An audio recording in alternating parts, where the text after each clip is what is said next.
Hi friends, welcome to village వంటకాలు. Friends, వాళ్ళు నేను ఒక మంచి మసాలా పౌడర్తో మీ ముందుకు వచ్చాను. ఆ మసాలా పౌడర్ ఏంటా అనుకుంటున్నారా? అదేనండి బిర్యానీ మసాలా. మనకి బిర్యానీ రుచికరంగా రావాలి, టేస్ట్ అద్రిపోవాలంటే ఈ బిర్యానీ మసాలా ఒక్కటి ఇలా రెడీ చేసి పెట్టుకున్నట్లయితే బిర్యానీ చాలా రుచికరంగా వస్తుంది. ఎలాంటి టైప్ ఆఫ్ బిర్యానీలోకైనా ఈ మసాలాని యాడ్ చేసుకున్నట్లయితే బిర్యానీ అద్రిపోద్దండి. అచ్చం రెస్టారెంట్ స్టైల్లో లాగానే ఉంటుంది, చాలా బాగుంటుంది. ఇక ఆలస్యం చేయకుండా ఈ బిర్యానీ మసాలా పౌడర్ని ఎలా రెడీ చేసుకోవాలి, దాని ప్రాసెస్ ఏంటో చూద్దాము. ప్రాసెస్లోకి వెళ్ళే ముందు నాదొక చిన్న రిక్వెస్ట్ ఫ్రెండ్స్, ఫస్ట్ టైం మా వీడియోని చూస్తున్నట్లయితే వెంటనే సబ్స్క్రైబ్ చేసుకోండి. పక్కనే ఉన్న బెల్ సింబల్ని క్లిక్ చేసినట్లయితే నేను పెట్టే ప్రతి వీడియో నోటిఫికేషన్ మీ మొబైల్కి వచ్చేస్తుంది. బిర్యానీ మసాలాకి కావాల్సిన ఇంగ్రీడియంట్స్ ఏంటో చూద్దాము.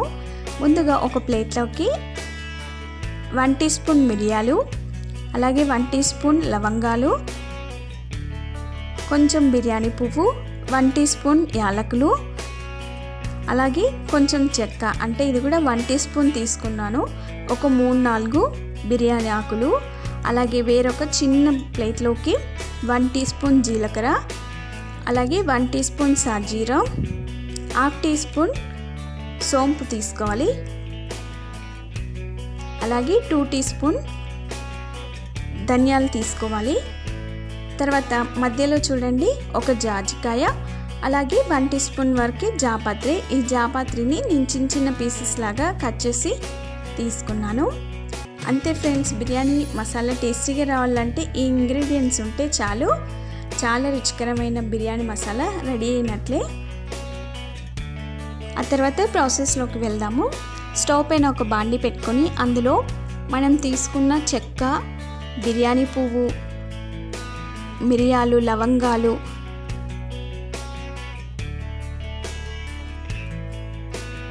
అలాగే ధనియాలు ఇవి వేసుకొని పచ్చివాసన పోయేంత వరకు లైట్గా ఫ్రై చేసుకోవాలి. స్టవ్ని సిమ్లోనే పెట్టుకొని ఫ్రై చేసుకోండి. హై ఫ్లేమ్లో పెట్టినట్లయితే ఇవి మాడిపోతాయి. ఈ మసాలా దినుసులు మాడిపోతే బిర్యానీ అంత రుచికరంగా రాదు. స్టవ్ని సిమ్లో పెట్టుకొని లైట్గా కొంచెం పచ్చివాసన పోయేంత వరకు ఫ్రై చేసుకోవాలి. ఇవి లైట్గా ఫ్రై అయిన తర్వాత అందులో మనం ఒక చిన్న ప్లేట్లోకి జీలకర్ర ఇవి తీసుకున్నాం కదా, వీటినన్నిటిని ఇందులో వేసుకొని పచ్చివాసన పోయేంత వరకు ఫ్రై చేసుకోవాలి. చూసారా ఫ్రెండ్స్, ఇవన్నీ చక్కగా ఫ్రై అయిపోయాయి. ఇలా ఫ్రై చేసుకున్న తర్వాత వెంటనే స్టవ్ ఆఫ్ చేసుకోవాలి. స్టవ్ ఆఫ్ చేసుకున్న తర్వాత కూడా ఇలా కలుపుతూ ఉండాలి. కొద్దిసేపు కలుపుకొని వీటిని చల్లారనివ్వాలి. ఆ తర్వాత ఇక్కడ నేను తీసుకున్న జాజికాయ మొత్తం వేసుకోవట్లేదండి, దీన్ని హాఫ్ పగలగొట్టి వేసుకుంటున్నాను. హాఫ్ ముక్కను కూడా నలగొట్టి వేసుకోవాలి. తర్వాత అందులో జాపత్రి, అలాగే మనం తీసుకున్న 1 టీ స్పూన్ యాలకులు, అలాగే మనం ముందుగా ఫ్రై చేసి పెట్టుకున్న మసాలా దినుసులు అన్నిటిని వేసుకోవాలి. ఇవి పూర్తిగా చల్లారిన తర్వాతనే మిక్సీ జార్లోకి తీసుకొని మిక్సీ పట్టుకోవాలి. మసాలా దినుసులు వేసుకున్న తర్వాత ఒక 3-4 బిర్యానీ ఆకులు వేసుకోవాలి. డైరెక్ట్ వేసుకోకుండా ఇలా కట్ చేసుకొని వేసుకోండి.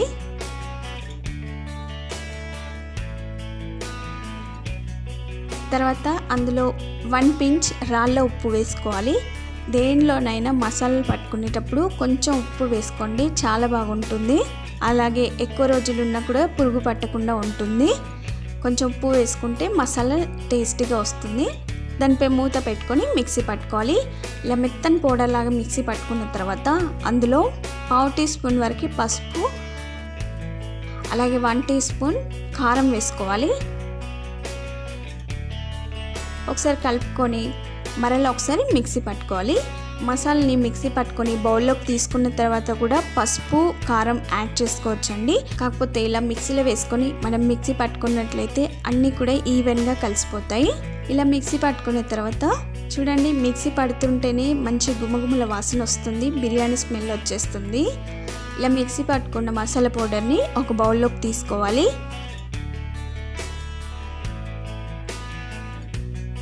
చూసారు ఫ్రెండ్స్, ఇలా ఒక బౌల్లోకి ట్రాన్స్ఫర్ చేసుకున్న తర్వాత మనకి అద్రిపోయే బిర్యానీ మసాలా రెడీ అయింది. మంచి కలర్లోకి వచ్చిందండి. షాప్లో దానికంటే కూడా ఇంట్లో ఉన్న ఇంగ్రీడియంట్స్ తోటే టేస్టీగా బిర్యానీ మసాలాని రెడీ చేసుకోవచ్చు. ఈ బిర్యానీ మసాలాని ఏ బిర్యానీలో వేసుకున్నా కూడా బిర్యానీ అద్రిపోద్దండి. టేస్ట్ చాలా బాగా వస్తుంది. అచ్చం రెస్టారెంట్లో బిర్యానీ ఎంత రుచికరంగా ఉంటుందో అదే విధంగా బిర్యానీని చాలా టేస్టీగా రెడీ చేసుకోవచ్చు. మనం మామూలుగా వెజ్ బిర్యానీ అలాగా చేస్తూ ఉంటాం కదా, దేంట్లోకైనా చాలా బాగుంటుంది. చికెన్ బిర్యానీ, మటన్ బిర్యానీ దేంట్లోకైనా ఈ మసాలా పౌడర్ చాలా సూపర్గా ఉంటుందండి. ఇలా రెడీ చేసుకున్న మసాలా పౌడర్ని ఒక గాజు సీసాలోకి లేదంటే ఎయిర్ టైట్ కంటైనర్ బాక్స్లో వేసుకొని స్టోర్ చేసుకున్నట్లయితే ఇది ఒక 3-4 నెలల వరకు ఫ్రెష్గా ఉంటుందండి. చాలా బాగుంటుంది. గాలిపోకుండా పెట్టుకున్నట్లయితే ఆ ఫ్లేవర్ అవన్నీ కూడా చేంజ్ అవ్వకుండా చాలా రుచికరంగా ఉంటుంది. అంతే ఫ్రెండ్స్, ఎంతో రుచికరమైన గుమగుమలాడే బిర్యానీ పౌడర్ని ఎలా రెడీ చేసుకున్నామో చూసారు కదా.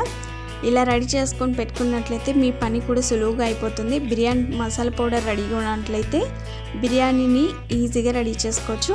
మరి మీరు తప్పక ట్రై చేస్తారు కదా. మరిన్ని ఇలాంటి ఎన్నో వెరైటీ రెసిపీస్ కోసం మా ఛానల్ని సబ్స్క్రైబ్ చేసుకోండి. మీకు ఈ వీడియో నచ్చినట్లయితే లైక్ చేయండి, షేర్ చేయండి. మీరు తప్పక ట్రై చేసి మీకు ఎలా వచ్చిందో మీ ఫీడ్బ్యాక్ని కామెంట్ చేయండి. Thank you for the watching. Bye bye.